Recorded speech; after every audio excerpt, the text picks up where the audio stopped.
नमस्ते दोस्तों, स्वागत है आपका हमारे channel knowledge drop and awareness में। आज के वीडियो में हम बात करने वाले हैं 3 ऐसे सवालों के बारे में जो इंटरव्यू के दौरान पूछे गए थे।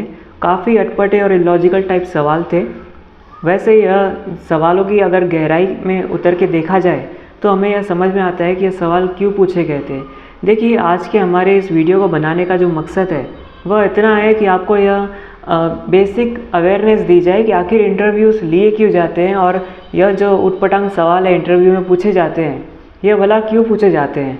तो सबसे पहले हम ज़्यादा डिस्कस अभी ना करते हुए मैं डायरेक्टली आपको 3 सवाल आपको पूछ लेता हूँ और फिर हर एक सवाल के पूछने के बाद आप वीडियो को पॉज कीजिएगा और फिर थोड़ा सोचिएगा कि आखिर इसका जवाब क्या होगा। हालांकि यह 3 सवाल पूछने के बाद इसके जो जवाब है वह भी मैं इन तीनों सवालों के पूछने के बाद आपको एक एक करके जवाब भी दे दूंगा।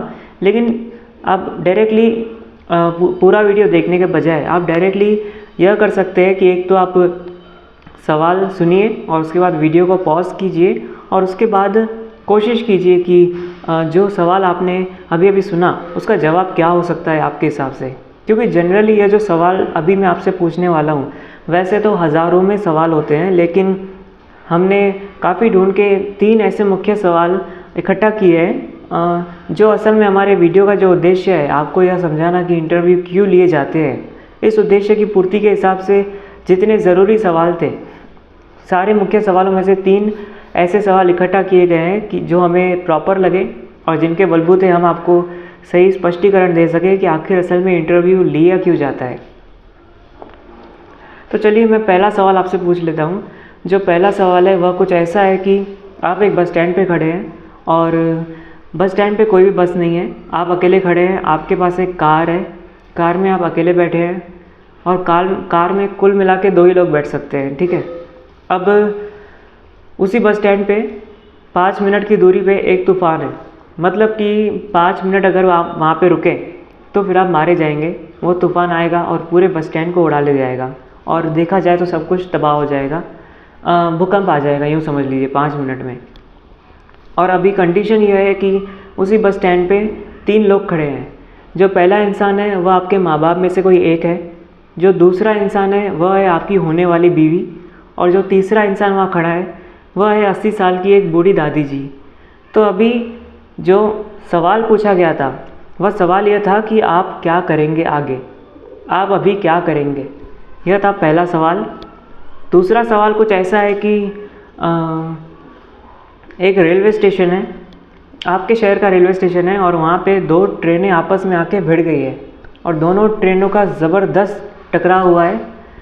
जितनी भी बोगियाँ हैं, समझो 10 बोगियाँ इस ट्रेन में, 10 बोगियाँ इस ट्रेन में, तो 5-5 बोगियाँ दोनों तरफ की ट्रेनों की ज़मीन पे आ गई है, उतर गई है। इतना भयंकर टकराव हुआ है और सबसे पहले आपको पता चला है, IAS हो आप और आपको पता चला है, जो भी हो आप एक हेड हो रेलवे स्टेशन के, जो भी हो एक मुख्य इंसान हो आप सरकार के, और आपको पता चला है कि अभी दोनों ट्रेनें एक्सीडेंट हो गई है और एक्सीडेंट होने के जस्ट 5 मिनट बाद कहीं से आपको अचानक पता चल गया।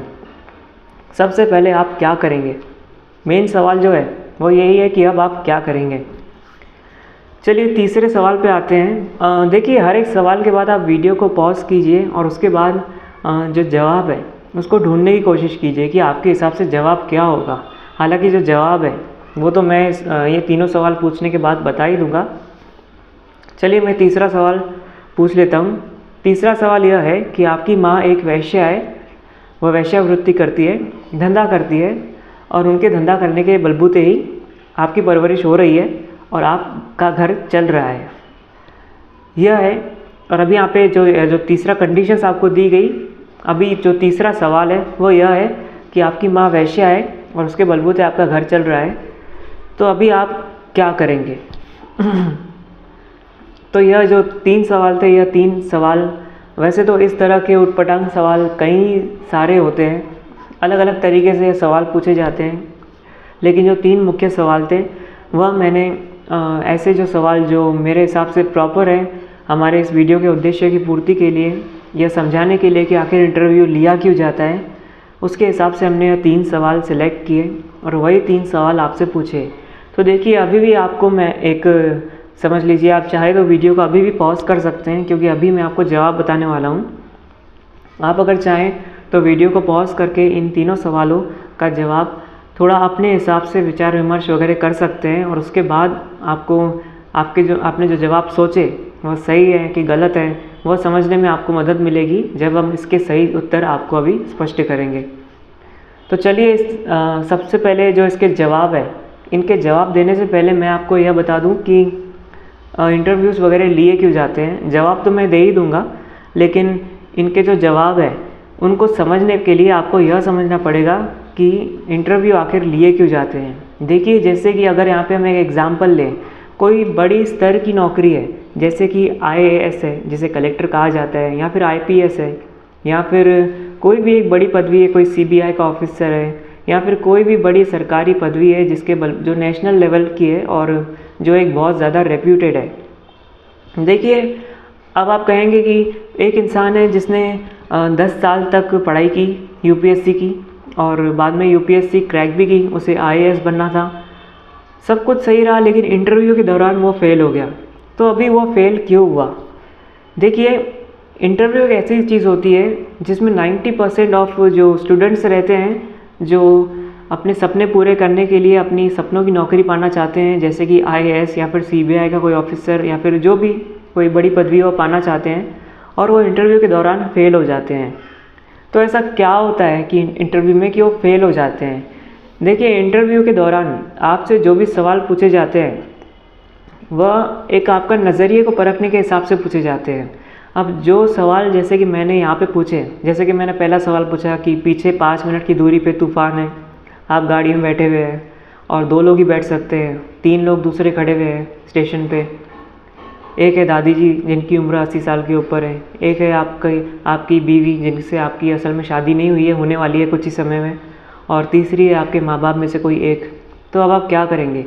देखिए, ऐसी सिचुएशन जब भी ऐसे सवाल पूछे जाएं, या फिर जो तीसरा सवाल मैंने आपको पूछा कि आपकी माँ एक वैश्या है और उनके बलबूते आपका घर चलता है, वो धंधा करती है तब जाके आपका घर चलता है, तो अभी आप क्या करेंगे? इन तरह के जो सवाल होते हैं, इन सवालों को पूछने का जो उद्देश्य होता है इंटरव्यू लेने वाले का, उसका उद्देश्य यह होता है कि आपका भावनात्मक विकास कितना हुआ है, आपका दिमाग जगह पे है कि नहीं, आप स्थिर है कि नहीं, स्टेबल है कि नहीं, आप स्पिरिचुअल लेवल पे कितने डेवलपमेंट है। हालांकि स्पिरिचुअलिटी को आजकल इंक्लूड होना शुरू हुआ है, हालांकि इससे पहले तक सिर्फ प्रैक्टिकल बेस पे देखा जाता था कि आप अवेयर है कि नहीं, आप जागरूक है कि नहीं, आप सपनों में तो नहीं खोए रहते हैं। इस तरह की बहुत सी चीज़ें होती हैं जो एक पेपर पे टेस्ट देके प्रूफ नहीं की जा सकती। एक पेन और पेपर का इस्तेमाल करके आप अपनी नॉलेज को जस्टिफाई कर सकते हैं कि आपके पास उस पार्टिकुलर पोस्ट के लिए, जैसे कि IAS की पोस्ट हुई, उसके लिए आपके पास जितनी नॉलेज की रिक्वायरमेंट है उतनी नॉलेज आपके पास है कि नहीं। इससे यह जस्टिफाई करने के लिए एक पेपर लिया जाता है, MCQ टाइप पेपर हुआ, UPSC का हुआ, या फिर रिटर्न एग्ज़ाम भी होती है UPSC की। इससे जज किया जाता है कि आपके पास प्रॉपर नॉलेज है कि नहीं। लेकिन बहुत सी ऐसी चीज़ें होती है उस पदवी को संभालने के लिए जो आपकी नॉलेज से बढ़कर होती है, और वह जो बढ़कर चीज़ें हैं, बिना उन चीज़ों के आपकी नॉलेज का होने या ना होने से कोई फ़र्क ही नहीं पड़ता। मतलब कि अगर आपके पास वह जो दूसरी चीज़ों की रिक्वायरमेंट है वह दूसरी चीज़ें नहीं है, तो फिर आपकी नॉलेज का होना भी आपके पास कुछ ना होने के बराबर है। समझ सकते होंगे आप इस चीज़ को। देखिए, यहाँ पे इंटरव्यू अब जब लिया जा रहा है, तो कुल मिला के अगर आपको कम शब्दों में कहूँ तो आपकी मेंटल स्टेबिलिटी, आपकी स्पिरिचुअल डेवलपमेंट, आपके अंदर की ह्यूमैनिटी, आपके अंदर का भावनात्मक विकास, आपकी स्थिरता, हर एक आपके अंदर कोई स्वाभाविक कमी तो नहीं है, इन सब चीज़ों को देखा जाता है। क्योंकि ऐसा ना हो जाए कि आपको IAS बना दिया जाए आपकी सिर्फ नॉलेज के बलबूते और आपका भावनात्मक विकास ना हुआ हो। कल को जाके कोई आपसे रिश्वत देते हुए आप पकड़ ले किसी को, और आपके अंदर कोई धैर्य ही ना रहे, आपके अंदर सब्र ही ना रहे, आप एकदम से गुस्सा हो जाए और आप पूरे स्टाफ को ही बंदूक से उड़ा दें। बहुत सी ऐसी चीज़ें होती हैं। तो इन सब ऐसी बड़ी पदवी को संभालने के लिए देखिए, कम से कम दिमाग का जगह पे होना बहुत ज़्यादा ज़रूरी हो जाता है। सिर्फ नॉलेज के होने से काम नहीं होता। तो देखिए यह जो सवाल होते हैं, यह जितने भी मैंने तीनों सवाल पूछे, दूसरे सवाल को अगर छोड़ा जाए तो पहला और जो तीसरा सवाल था, यह जो 2 सवाल है, यह आपको आपकी जजमेंट करने की कैपेसिटी, आपके धैर्य, आपका भावनात्मक विकास, आपके अंदर कौन सी स्वाभाविक कमियां हैं, यह सब जज करने में आगे वाले जो इंटरव्यू लेने वाला है उसको जज करने में काफ़ी मदद करेगी। तो जो भी मैंने अभी आपको ये पूरी बातें बताई, यह मैंने इसलिए बताई ताकि अब जो मैं आपको जवाब देने वाला हूँ इन तीनों सवालों के, आपको कम से कम समझ में आए कि यह जो जवाब, क्योंकि काफ़ी लोगों को यह जो जवाब है काफ़ी ज़्यादा इलॉजिकल भी लग सकते हैं, हालांकि मेरे नज़रिए में जो यह जवाब है यह बिल्कुल सही जवाब है। तो चलिए हम पहले सवाल जो था उसके जवाब पे आते हैं।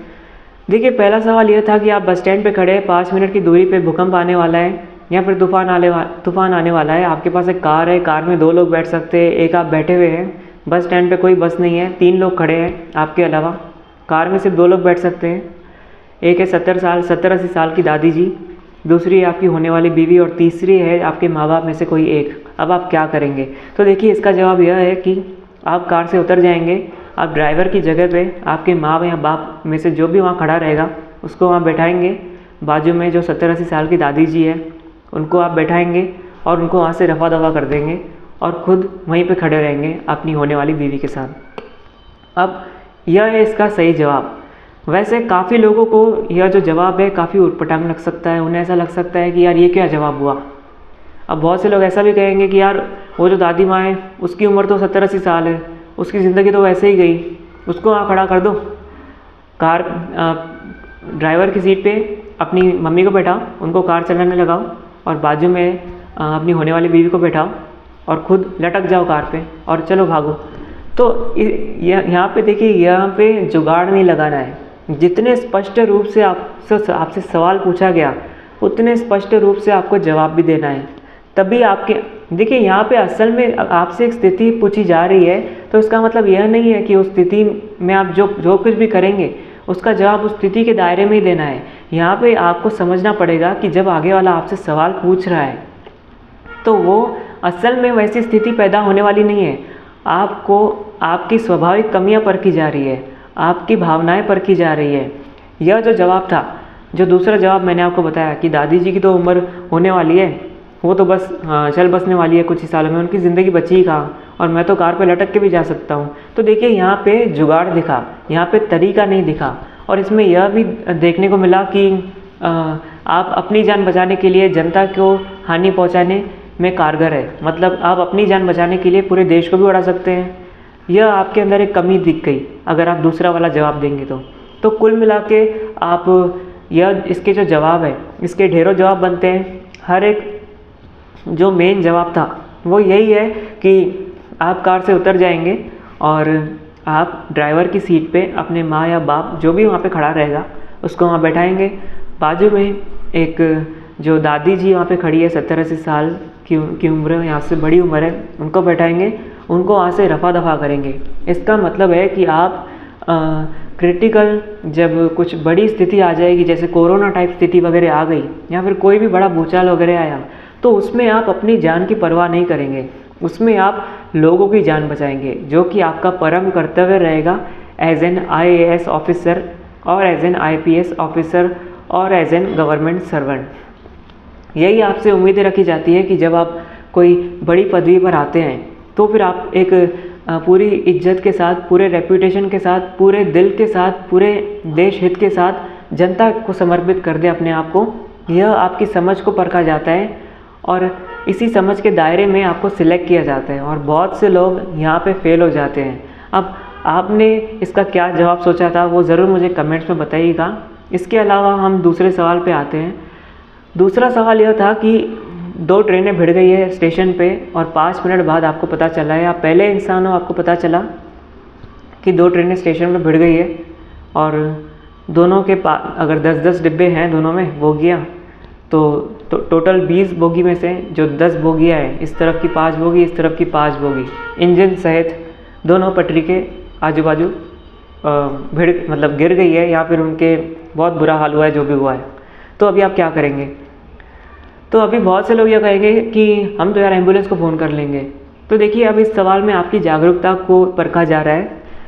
इस सवाल का जो सही उत्तर है, इस सवाल का सही उत्तर यह है कि मैं सबसे पहले कंफर्म करूँगा कि जिन ट्रेनों का टकराव हुआ है वह मालगाड़ी थी कि वह लोकल ट्रेन थी या फिर कोई ऐसी ट्रेन थी जिसमें इंसान बैठे भी थे कि नहीं, कि वो बस एक मालगाड़ी थी। तो बहुत से लोग हड़बड़ाहट में आके यह फैसला ले लेंगे कि मैं तो पूरे शहर के एम्बुलेंस जितने भी हॉस्पिटल्स हैं सभी हॉस्पिटल्स को फ़ोन करके एम्बुलेंस मंगवा दूंगा, ये कर दूंगा, वो कर दूंगा, सभी को संदेश पहुंचा दूंगा कि मदद करने आओ। न्यूज़ चैनल्स को रिपोर्टिंग के लिए, हेल्प के लिए, जो भी यहाँ उटपटांग जो भी जितने भी सवाल हुए, देखिए कई मायनों में ये सवाल सही भी है कि हड़बड़ाहट में आके या फिर हड़बड़ाहट में आके ना भी सही, अगर आपको अचानक पता चला कि 2 ट्रेनों का एक्सीडेंट हो गया है तो आप पूरे शहर के हॉस्पिटल्स में फ़ोन करके जल्द से जल्द वहाँ एम्बुलेंस मंगाएंगे।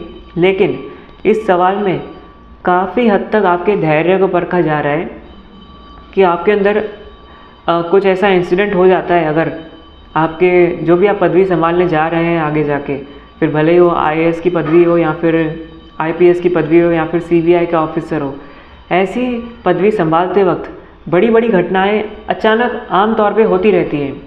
तो ऐसे में आप हड़बड़ाहट में आके तुरंत फैसला तो ना लें, बल्कि असल में तुरंत फैसला लेने के बजाय आप 2 मिनट रुक के कुछ सोचेंगे भी कि नहीं। इस चीज़ को असल में इस सिनेरियो के थ्रू परखा गया कि 2 ट्रेनों का एक्सीडेंट हुआ। हालांकि 2 ट्रेनों का अगर एक्सीडेंट होता है तो असल केस में एम्बुलेंस का सभी हॉस्पिटल्स को फ़ोन करके एम्बुलेंस को स्टेशन पे मंगवाना ही एक नहीं करके तो भी सही जवाब ज़रूर होता है, लेकिन प्रैक्टिकल केस में। लेकिन जैसे कि मैंने आपको कहा कि जो इंटरव्यू लेने वाला है उसका मकसद यह नहीं है कि असल में आपको स्थिति में लाना और फिर आप क्या करेंगे। असल में वो आपकी अवेयरनेस को यहाँ पे जज कर रहा है, आपके धैर्य को जज कर रहा है कि आप जो भी पदवी समझो संभालने वाले हैं, उस पदवी में ऐसी बड़ी बड़ी घटनाएं अलग अलग रूप में तो होती रहेंगी। आप हर बड़ी घटना होने के बाद तुरंत हड़बड़ाहट में तो नहीं आएंगे, आप 2 मिनट रुक के सोचेंगे कि नहीं। इस चीज़ को असल में यहाँ पे परखा गया। तो ज़रूर नीचे कमेंट्स में बताइएगा कि आपने क्या इसका जवाब सोचा था। और तो चलिए तीसरे सवाल पे आते हैं कि आपकी माँ एक वैश्या है, धंधा करती है, उनके बलबूते आपका घर चलता है, आपकी रोज़ी रोटी चलती है। तो जो मेन सवाल था वो यह था कि अब आप क्या करेंगे। तो देखिए इस सवाल में आपकी पॉजिटिविटी को परखा जा रहा है। यहाँ पे बहुत से लोग इंटरव्यू में इस सवाल के दौरान फेल हो जाते थे क्योंकि उनके चेहरे के हाव भाव ही बदल जाते थे। दूसरी बात, बहुत से लोग गुस्सा हो जाते थे कि ये क्या भेड़क का सवाल पूछ रहे हो, शर्म आनी चाहिए आपको ऐसा उल्टा सीधा सवाल पूछते हुए, बेशर्म हो आप, किसने आपको इंटरव्यू लेने के लिए रखा, मैं आपकी पुलिस कंप्लेन कर दूंगा। इस तरह के बहुत से रिप्लाई सुनने मिलते हैं जो इंटरव्यू लेने वाले हैं, या फिर जब आम शहरों में भी अगर आप अपने दोस्तों से यह सवाल वगैरह पूछेंगे तो हो सकता है आपको इस तरह से उल्टे सीधे रिप्लाई या गुस्से में भरे रिप्लाई देखने मिले या सुनने मिले। तो असल में इसका जो सही जवाब है कि आपकी माँ एक वैश्या है और उनके बलबूते आपका घर चलता है और उसी के बलबूते आपकी परवरिश अभी तक हुई है और हो रही है। तो जो मेन सवाल था वो था कि अब आप क्या करेंगे। तो देखिए इसका जो एक जवाब है, इसका स्पष्ट जवाब यह था कि मैं भगवान से जाके प्रार्थना करूँगा या करूँगी कि मेरी माँ के डेली कस्टमर मेरे पिताजी हो। अब देखिए यहाँ पे जवाब की गहराई को समझिए, यहाँ पे कितने गहराई के साथ ये जवाब दिया गया है। देखिए जब इंटरव्यू लेने वाले ने यह पूछा कि आपकी माँ एक वैश्या है और उन्हीं के धंधा करने की वजह से आपका घर चल पाता है, अभी तक आपकी परवरिश हुई है, उन्हीं के धंधा करने की वजह से जो पैसा आया है उसी के बलबूते हुई है। मतलब इंटरव्यू लेने वाला आपसे यह पूछ रहा है कि आप एक ऐसी कंडीशन में हो जिसमें कंडीशन बहुत ज़्यादा डाउन है और आपकी माँ मजबूरन एक प्रोस्टिट्यूट बन चुकी है और अभी आप एक क्या करेंगे। देखिए आप उस स्थिति में करेंगे क्या, ये सवाल है। आपने बहुत से लोग तो इंटरव्यू लेने वाले पे ही भड़क जाते हैं, उनके हाव भाव चेंज हो जाते हैं कि यार ये कैसा उटपटांग सवाल है। यहाँ पे आपसे जो स्पष्ट रूप से सवाल पूछा गया उस दायरे को पकड़ के उसी दायरे में आपको विचार करना है कि अब आप क्या करेंगे। लेकिन बहुत से लोग उस दायरे से बाहर निकल के यह सोचने में लग जाते हैं कि यार ये सवाल गलत है, ऐसा तो हो ही नहीं सकता। असल में ऐसी स्थितियाँ बड़े शहरों में काफ़ी हद तक हो रही हैं और यह एक प्रैक्टिकल चीज़ है जो असल में बहुत से जो प्रोस्टिट्यूट्स है वो अपना घर चलाने के लिए ही ये सब करती है।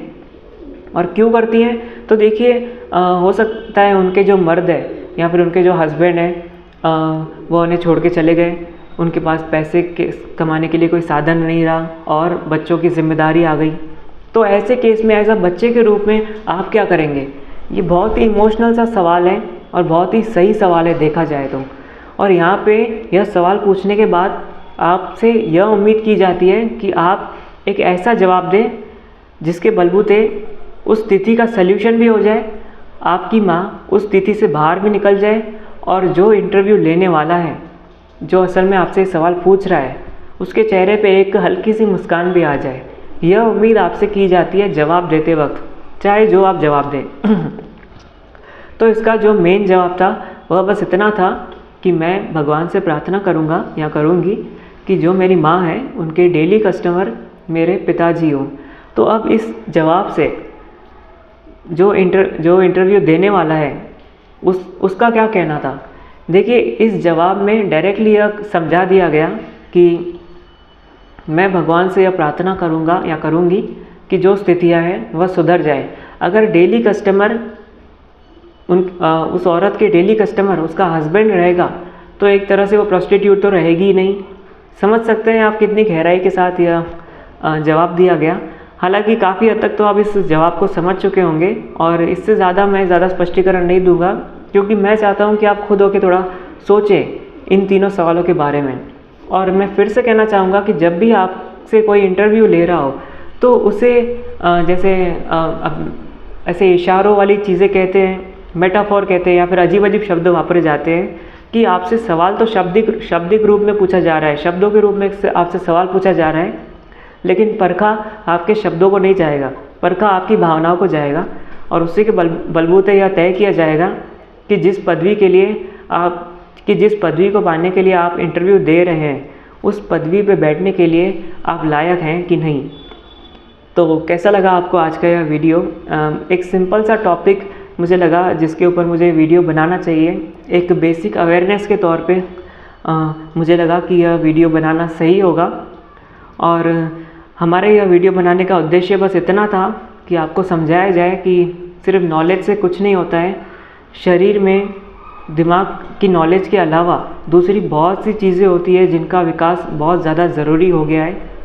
फिर चाहे वो आपके दिमाग की स्थिरता हो, आपके जो थिंकिंग कैपेबिलिटी है उसके दायरे को बढ़ाने वाली काबिलियत हो, या फिर आपका भावनात्मक विकास हो, या फिर आपकी स्वाभाविक कमियों से ऊपर उठने की बात आ जाए। ऐसे बहुत से कंसेप्ट होते हैं जिनका विकास होना बहुत ज़्यादा ज़रूरी हो जाता है और उसी को इंटरव्यू लेने के दौरान परखा जाता है, क्योंकि ये सारी चीज़ें पेन और पेपर पे एग्ज़ाम देके परखी नहीं जा सकती। सो बहुत बहुत धन्यवाद इस वीडियो को देखने के लिए। कैसा लगा आपको ये वीडियो ज़रूर मुझे नीचे कमेंट्स में बताइएगा। और अगर आपको यह सवाल अच्छे लगे तो इसी उटपटांग सवाल को लेके हम एक और वीडियो बना सकते हैं जिसमें हम 10 से 15 आपको ऐसे अजीबोगरीब सवाल पूछेंगे और फिर उस वीडियो में भी आप वीडियो पॉज करके सोचिएगा कि आखिर इसका जवाब क्या होगा। So thank you very much इस वीडियो को देखने के लिए। बहुत बहुत धन्यवाद। मिलते हैं एक नए टॉपिक के साथ।